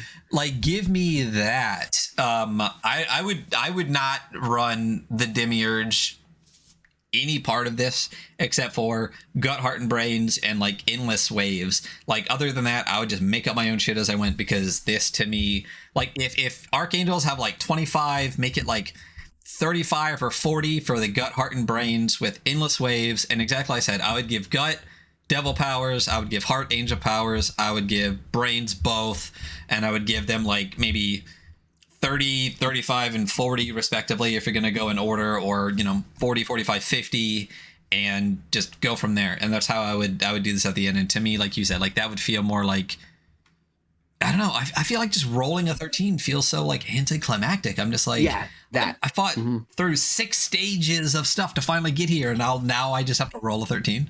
Like, I don't know. And I, at some point you got to call it and be like, okay, this game, like, I don't want to add more to this game. That Yeah. said, I could see the Demiurge almost being its own like level complication table, like Hmm. rolling on a table and having it like, because there's some great flavor here. Break bones the size of churches, swim through oceans of blood. Like, if you roll the dice and you're like, cool, this fight's taking place inside a rib cage the size of X, Y, or Z, like, because there's some great stuff there, and I would love that kind of to transfer over. But Yeah. that would be like probably another like 3 or 4 pages. So like I get Which, it, I mean, like you got caught but somewhere. still, come on. I mean, I feel like, I don't know. I feel like I was on such a high till the first time I read this, on such a high, and it was just going up and up and up, and I get to the demiurge, and I just felt deflated. I was just like, oh, come, like, what? This makes no sense. What? Well, I don't even know what to do now. This is literally the final boss fight of the whole thing. Like, you get to go kill God, and I have no idea how I'm supposed to kill God. Like, I know I'm Yeah, inside God, and God has powers, and then I just got to roll 13 a couple of times. I don't know. It just doesn't. I don't know. It just didn't do it for yeah, me. yeah. Really I want some more unfortunate. from it, really. Yeah. Last page is cool. Cheat codes. I dig these. Playing by the rules is for suckers. Punch in these codes to activate extra bonuses for especially tough stretches of Hellgrinder, or just because it looks fun. So there's the priest wielding axe, the jumpstart weapon, the repeating crossbow, the starlight driver, the X card. We'll get to the X card, but like, just picking one of these, I really love this. So like, for example, you could have a priest wielding an axe, and it's a half mad priest who will follow orders for one stage, can be commanded to attack and does 2 harm close, or defend, which absorbs up to 6 harm before dying. And the code to do it is just to recite the Lord's Prayer in one breath. I love it. I think it's so fucking clever. Yeah, the actual codes themselves, I think, are pretty cute. Oh, yeah. Like Starlight The Driver. Starlight Driver. Yeah. Sing the chorus to David Bowie's Starman. That's the code to activate Starlight Driver. An obsidian slate with slots perfectly sized for placing your big, beefy fingers inside, built for some kind of cosmic exosuit. When you lean into it, your shoulder and arm down its length, it fires a spiraling stream of concentrated starlight. So yeah, that's just like I like when, and I don't want this for every game. But when games can kind of break the mechanics to be like, okay, we're not just rolling dice, players do this silly thing and it has an in-game consequence. I'm like, cool, I'm into that. Yeah. When games can do meta well, it's so good. Yeah. And I feel it fits the theme for this game. Like, it doesn't take away from it. Well, and the cheat code thing fits so well into like the whole video gaming aspect of it, which is just great. Yeah. The last one is the X card, which I think is great. This doesn't really mention safety tools anywhere, and then you get to the very last thing, and then here's the safety tool. I like that. You sidestep uncomfortable content in a game that left unchecked can get extreme. Visit tinyurl.com/xcard-rpg to learn more.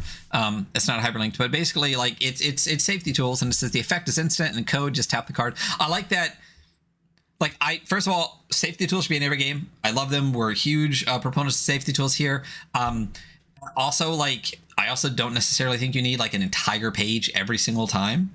I like this where it's like it's here, but it's thematic into the thing. You get it. It even gives you a link to somewhere else so you can read more without having to put it all in the thing here. I really like the way that they put this in here. It's here, but it fits, and I really enjoy it. Yeah. I really enjoyed when I read over that little part. It gave me a little giggle. Like it's awesome they included it, and I just love the way they did effect instant code. Just tap the card. Like it really made it feel like it integrated it well, you know? Oh. And then that's the game. There's a back cover. And it's cool. So that is Hell Grinders. Hell yeah. We're going to kick over to the review score page. We're going to go through this. I know that James does not review a game the way we reviewed here, but we'll work through it. We're gonna rate this as a zine. And zine is rated differently than a book. Book has 5 metrics. This is 3. We give 10 points to up to 10 points to each.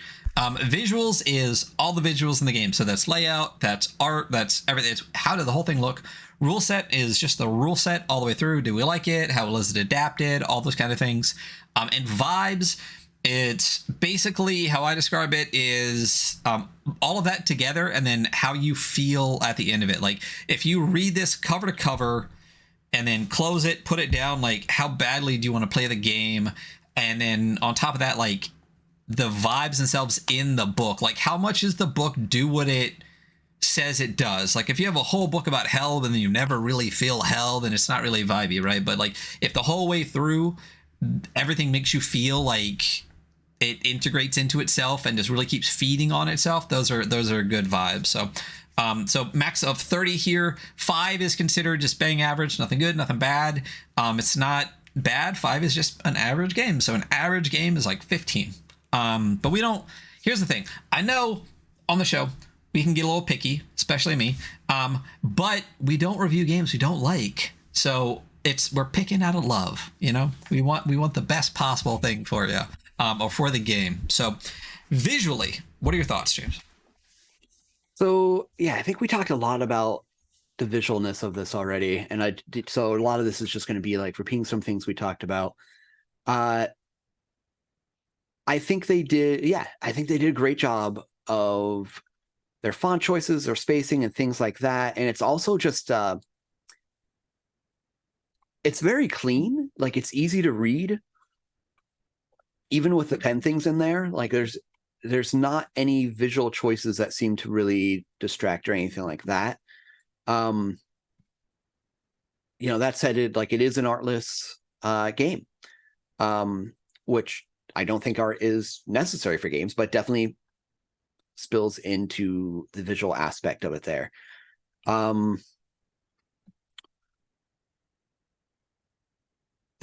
yeah, I think there's a lot of things they did well with the formatting. Like even just looking at the different class pages, the way they have the stats, like in their little block that's bigger than the rest, and their use of color and everything. Like, so yeah, I think there's some good stuff going on. I would go with, I think I want to say a 7. I think that's about where I'm at too. I mean, there might be, maybe. I could probably talk my way up to a 7. I think what you said, like you don't have to have art in a book. Obviously it's going to help no matter what. I mean, I don't care who you are. It's always nice to see, like if there was a piece of art here of just like a gladiator, like punching a chainsaw through like, a moral crusader's face, or like the desk Joan or whatever with like their pencil stabbing him or whatever. Of course that would be awesome. But for all the reasons you said, whoever did the layout on this did a fucking fantastic job of keeping it interesting, keeping it fun, keeping it extremely readable, never really giving you a wall of text without breaking it up with color, without breaking it into another paragraph, really keeping the use of layout specifically fun and new and really dragging you forward in a good way to the next thing without you having to take a break to go, okay, let me reread that paragraph again. Like it's well done. It's broken up into really bite-sized pieces. So as far as layout goes for something 22 pages, I mean, I really, really enjoy it. I love the colors. I mean, I think the only thing that could have made it any different is honestly if it was maybe like like red and white on a black page might like increase like a little bit, but like the legibility I think would suffer for that. I think seven's good for this. I think this is a really, really fantastic example of what you can do without art, because I honestly read this probably 2 times before I realized, oh wait, there's no art in this book, and that's a really good thing to see. So I think 7 is a really great score for this, especially for it being artless. I mean, yeah, it's just very clean. Yeah, super clean. Whoop. Okay. Zine scores, zine numbers, 7. There we go. Okay. So rule set, just thoughts, and we'll talk about the number after. So it is at its core a Lumen hack, although it does do a lot on its own. I would really consider it just like the kind of the core, like, you know, dice pool, mix success, and maybe some like the way that the classes are designed a little bit. But outside of that, like, what are your thoughts on rule set? Yeah, so and again, a lot of this we talked about. Like, I think there's things missing here for me. You talked a lot about the different distances, like missed some things there. Being kind of can't I know it's just one power, but I still can't really reconcile Rampage for the Gladiator. And like I think the issue with the Demiurge was not the fiction. Like, there's some really cool stuff there. I think it was mostly like the rule set going into fighting it. So yeah, those are my criticisms of the rules. But on the other hand, there's a bunch of fun tables, and I think they are like bursting with a lot of flavor there. And I think that's like, yeah, where the rules intersect the fiction and do it well, there's some really cool stuff going on here, like especially in just like the powers of the different hell grinders. They're just like very thematic, very fun, and they really make the game, So I think there's some like really cool things the rules do. It just feels like there's some stuff, mostly it feels like there's some stuff missing. And then in the case of the Demiurge, It's the missing rules there just entirely. feel a little unsatisfying. Yeah. No, yeah, I feel the exact same way. I think what's there is really, really great. But like you said, it's just missing parts. Like I said, I feel like they wrote it with this like probably unintentional like knowledge of how Lumen works, which doesn't, if you've never read Lumen, translate to people that haven't. I feel like, 2 more pages at most, a couple of clarifications throughout, like we talked about, when you get your energy back, like when what distances means, what you can do on a turn, some more examples of things a couple of times. And then the Demiurge is just such a glaring just black hole for me in the whole thing that really kind of deflates some stuff for me, because it's just like, all right, final boss battle, fighting God, and I just have no idea what I'm supposed to do, which is unfortunate. And that really, it sucks to say that, because like you said, I feel like everything else they do fantastic. Character creation's fantastic. The powers are fantastic. Super thematic. I love the stages. I love that it unabashedly does that. I love the cheat codes. The map and complication tables are great. So much of this is really fantastic, and I feel like it's let down by 2 things. It's the missing parts, and the Demiurge is really it. And unfortunately, you can get away with the missing parts. If the Demiurge was like, that's fucking cool, that's a final boss battle where you fight God, and this is a cool way to do it, I feel like the missing parts you could almost like kind of wave a little bit, just to be like, I wish that was there, but we could work through it. But those combined really, do kind of bring it down for me a little bit. I mean, I would still figure it out. I would still play the hell out of this game, but totally, 100%. Yeah, But specifically just on rule set, I want a little bit more clarification, and I want something better for the Demiurge. So what are you thinking? I mean, it's definitely higher than a 5. It's not a bang average to me at all. I think it's got way too much flavor and good mechanics in it for a 5. But what are your thoughts? Yeah, agreed. Like, I'm thinking a 6, because it does have way too much. There's way too much cool stuff in there to be average, for sure. But at the same token, like, for all the things we said, I think it knocks it down quite a bit. And again, none of that would stop me from playing it at all, or recommending it for that matter. But yeah, I would have to ding it a bit there. Yeah, judging it specifically just on this metric, yeah, I mean, I think it's not what is added. It's almost like what's subtracted because of those things. Like, and having your final boss fight, in my opinion, be like kind of a disappointment is such a big part. Like, it all leads up to that, and then it just kind of falters. You know, it feels like the whole game kind of like lost steam, and they're just like, okay, roll 13 and then you win or whatever. Which is unfortunate. The fiction of it sounds, again, I just want to say the fiction of it sounds really cool. Like, dope. There's this being that we're fighting on or in or whatever, and it just like, I think the rule set falls short of the fiction that, like, what the fiction set up there. Yeah. Vibes. So again, vibes are how you feel reading it, how you feel when you're done with it, like the language it uses, the themes throughout, how much the game really sticks to, like, this is what the game is what it says at the beginning, and when you close the last book, is that what it is? Like, what are how are the vibes for you? Vibes. This game definitely gets, I don't want to say gets by on vibes more than anything else, because it's like definitely solid elsewhere, but like the vibes are definitely the biggest attraction. And I think the reason, like, what the rule set did right was feed into those vibes really well. Like, system is important. And so I think that a lot of what this system does is feed into the type of game you want, where you're wading through swaths of enemies, like cutting them down left and right, just being like a gore-drenched badass who has come back from hell to wreak their vengeance upon the angels and demons. Like, again, it does what it says on the box. I know I keep saying that, but like it does just that, you know, from the cover to the first few pages of there's those first 2 pages up there of where it just kind of introduces to fiction, which is like just enough. And each one does it in a different way, in the sense of like, you got those 6 not revelations, but whatever we are calling them. Yeah, they're like verses. That's what they feel like. Yeah. You get those 6 verses and you're like, okay, I see what's happening here. Like, that would be like the back cover blurb. And then you get that end is here. That would be the movie poster. Like, those 2 of those set up the game very nicely, and the rest of the game follows through with that well, you know? Yeah.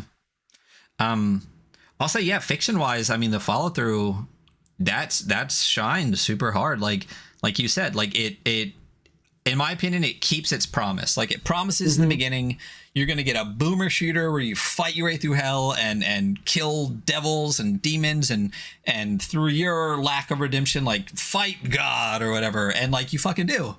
And you do it in a cool way where everything you pick up is chainsaws, and you can just like teleport around and stomp the ground and destroy people, and like, you know, like possess things with holy fire, and you know, it makes me want to mash some buttons, you know? Dude, it does.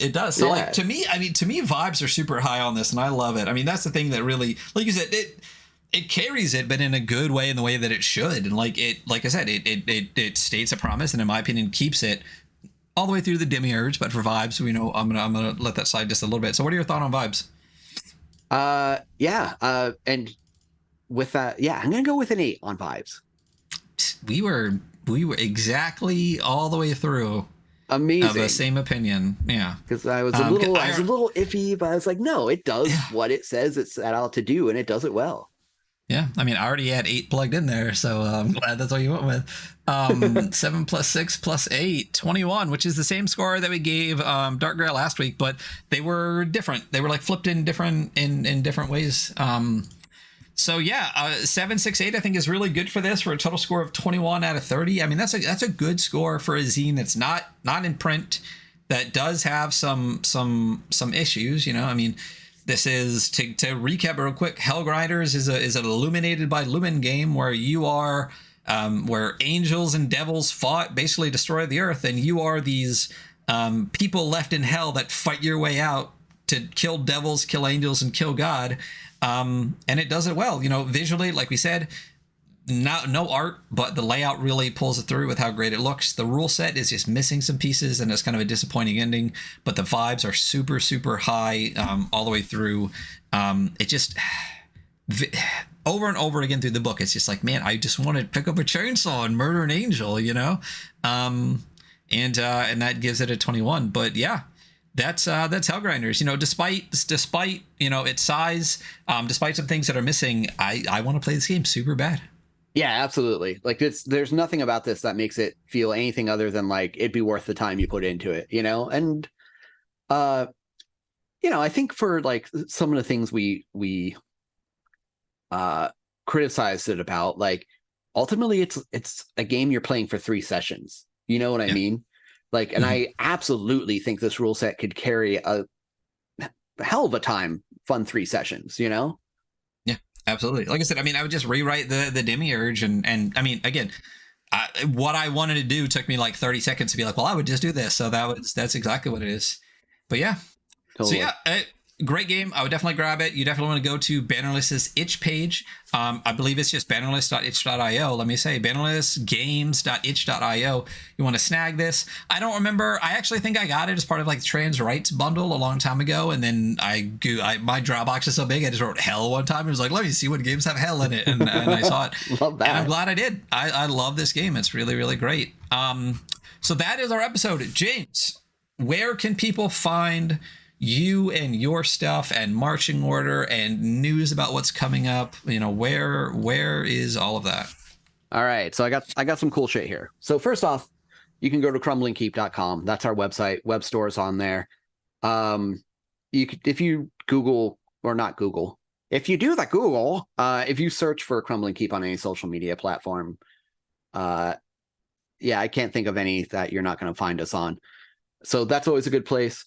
Though one of the cool things we are doing right now, we actually are having a launch this coming Tuesday, which will be October 10th. We are launching a new thing. So that's while we're recording this in just a few days.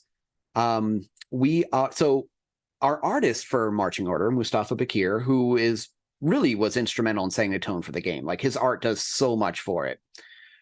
He approached us a while ago about like, hey, I have this idea for this zine. So we are creating a Morkborg monster zine, 𝗛𝗡𝗟𝗏 𝗛𝗡𝗟, of 26 plus creatures to bring into Morkborg, each one with like an alliterative title based on the art of Mustafa Bakir. So that's going to be coming on Tuesday, October 10th. But until that time, to support it, because I'm a big fucking nerd, I created a solo Morkborg dungeon that takes place all within Facebook Messenger. So if you go to freeadventure.net, it'll redirect you there at freeadventure.net. And we're doing 1 room a day of a solo Morkborg dungeon. You just need to make a little Morkborg character and take them through the rooms. It's like a text-based thing that you just kind of like click your responses on, but it was a lot of fun to work on. So that's going on right now. And also when the campaign launches, we're going to have 𝗛𝗡𝗟𝗏. We're also going to have some add-on zines, a few different adventures, a pamphlet creature creator. So it's going to be something like it's, honestly, hands down, it's probably the coolest crowdfunding campaign that we've done yet. I think there's just a lot of fun things we put into it that we haven't done before. So yeah, that's coming up. And you can also follow that on any of the aforementioned social media platforms. Our mailing list is really also, our email list is a great place to stay on top of things, but I don't have an easy link for that right now, but we do RPG content every day on there. So that's all the cool places to keep up with the Crumbling Keeps. Yeah, you definitely want to check out Crumbling Keep. I didn't pull it from the shelf, but I got a whole section down here that's got Marching Order. It's got everything that comes from that. It's got a bunch of the other zines that you guys have put out, as far as like Dark Woods and stuff like that. So really great content. A lot of the daily stuff is all the daily stuff is cool. And trust me, you get it just about every single day. So you always have something to read. I appreciate the read time at the top. That's always great. This takes like 56 seconds. Thanks. I'm like, Cool. I got, this is the bathroom trip. I got 56 seconds. And it's great. Really enjoyable content.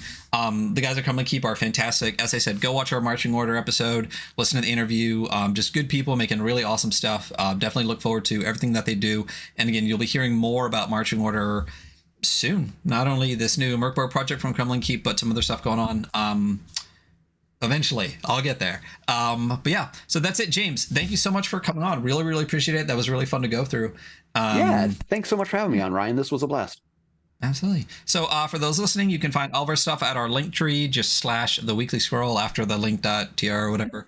And that's it. That's our episode. You all have a wonderful day. Bye, everybody.